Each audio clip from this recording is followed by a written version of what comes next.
रागिनी की शादी को 7 साल हो चुके थे, लेकिन अभी तक उसकी गोद सूनी थी। इसलिए रोज उसकी सास दमयंती जी उसे शंकर मंदिर ले जाकर उससे दूध व जल से पूजा अर्चना करवाती। आज भी रागिनी मंदिर के लिए निकलने ही वाली थी कि तभी डोरबेल बजती है। एक भाई साहब आए थे। आपके घर के बाजू में जो बड़ा सा प्लॉट है ना, वह मैंने खरीद लिया है। आज भूमि पूजन किया है, ये लीजिए प्रसाद, प्लॉट के मालिक ने कहा। जी धन्यवाद, रागिनी बोली। दमयंती जी के घुटनों में बहुत दर्द था, इसलिए उन्होंने घर पर रहना ही उचित समझा। रागिनी अकेली ही मंदिर हो आई। अब मकान बनेगा तो मजदूर तो होंगे ही। उनमें से एक मजदूर बिहारी दूसरे राज्य से रोजी रोटी के लिए अपने दोस्त की मदद से शहर आया था।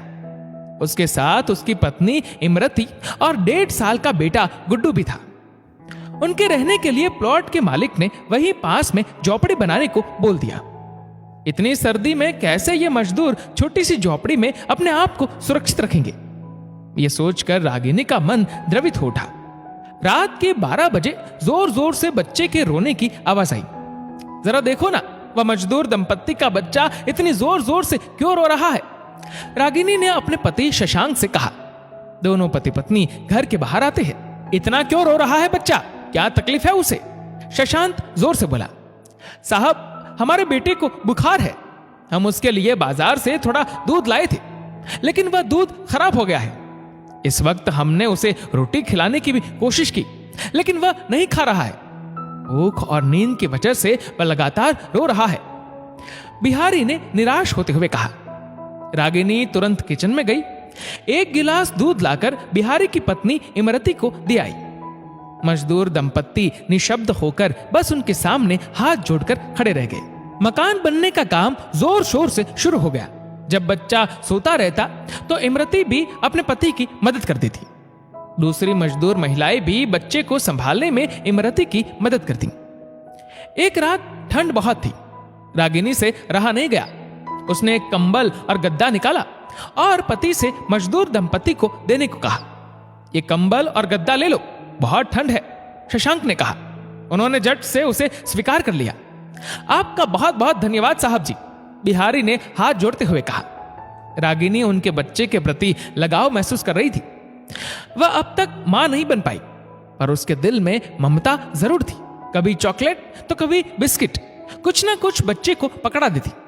इससे उसे बहुत संतुष्टि मिलती। ऐसे ही देखते देखते साल बीत गया। आज खाली प्लॉट की जगह सुंदर मकान बनकर तैयार था। रागिनी रोज की तरह शंकर मंदिर जाने को तैयार थी कि डोरबेल बजती है। रागिनी ने दरवाजा खोला तो सामने मजदूर दंपत्ति थे। मैडम जी, ये मकान तो तैयार हो गया, अब हम दूसरे ठिकाने पर जा रहे हैं। हमारे लल्ला की नजरें आपको ही ढूंढ रही थी, इसलिए उसे आपसे मिलवाने ले आए। आपने एक मजदूर के लिए इतना सब किया, उसके लिए आपका बहुत बहुत आभार, बिहारी ने हाथ जोड़ते हुए कहा। तुम लोग 2 मिनट ठहरो, मैं अभी आती हूं। ऐसा बोलकर रागिनी किचन की तरफ चली गई। वापस आई तो उसके हाथ में एक थैला था जिसमें कुछ फल, बिस्किट के पैकेट थे। दूसरे हाथ में दूध का गिलास।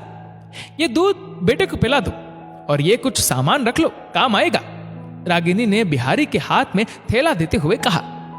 मजदूर दंपत्ति की आंखों में आंसू आ गए। मजदूर परिवार के चले जाने पर रागिनी को रह रहकर बच्चे की याद सताने लगी, लेकिन रागिनी बहुत संतुष्ट महसूस कर रही थी कि उसने उनके परिवार की मदद की। वह आते जाते गरीब असहाय लोगों की मदद करने लगी। मदद करते करते वह भूल ही गई थी कि उसके जीवन में कुछ कमी है। ऐसा करते करते कुछ महीने बीत गए। एक दिन वह महसूस करती है उसके अंश ने उसके भीतर दस्तक दे दी है। दोनों पति पत्नी डॉक्टर के पास जाते हैं। वहां डॉक्टर ने उसे उसके गर्भवती होने की खुशखबरी दी। सारा परिवार खुशी से झूम उठा।